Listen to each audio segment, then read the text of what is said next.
Welcome to this ACCA F1 paper do's and don'ts videos. So what are the key things that you must do in order to be successful? What are the key things you must not do in order to make sure you pass?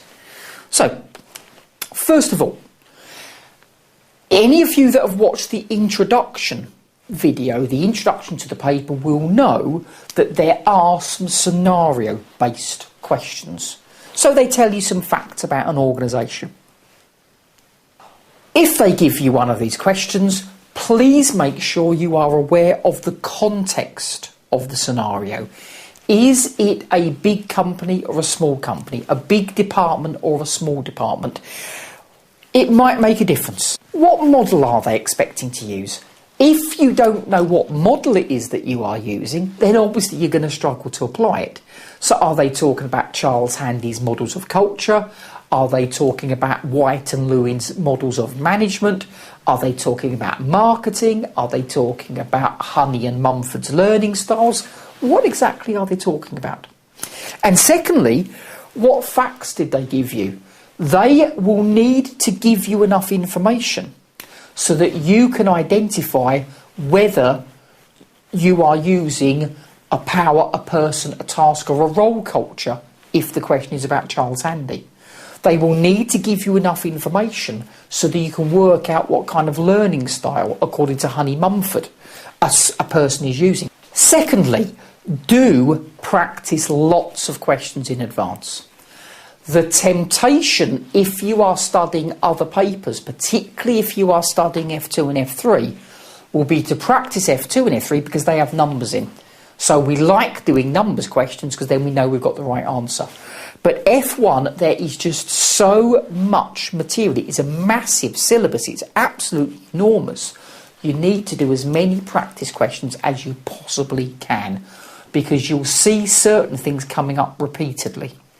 Do read as much business English as you can.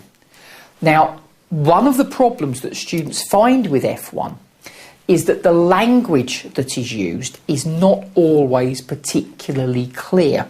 They can use some quite long and detailed words.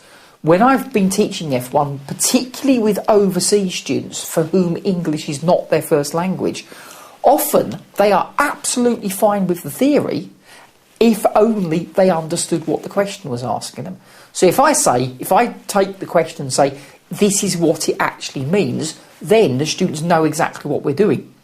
But it's because the ACCA often use difficult words, it's not always very clear what's going on. So the more you can read, the better. Read textbooks, read revision kits, read course notes, read the daily papers, read a paper, a newspaper written in English, because that's the best way to improve your business English. There are plenty of English language business papers on the internet. You might find it best to look at one of those. Please do think about why certain areas are in the syllabus. In the syllabus, you are asked to look at fraud.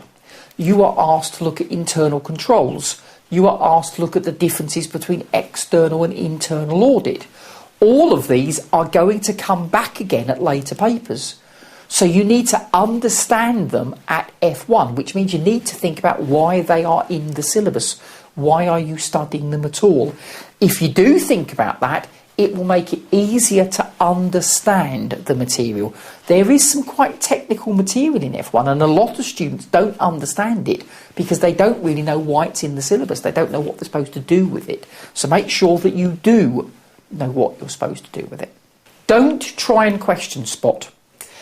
As I've said, it's an enormous syllabus and the examination will cover most of it. If you are doing a paper-based exam, the examiner will make sure that the questions cover the entire syllabus.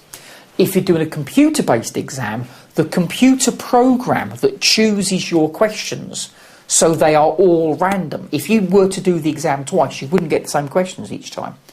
The computer program is designed to make sure they are testing lots of little bits of the syllabus. They don't do everything in one area. So don't try and question spot.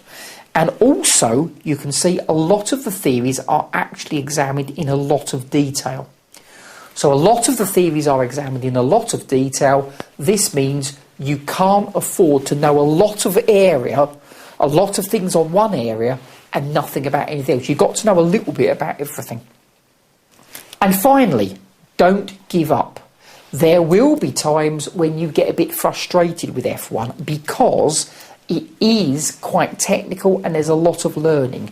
On the other hand, it is a paper that is not that bad to pass. It does have a relatively high pass rate.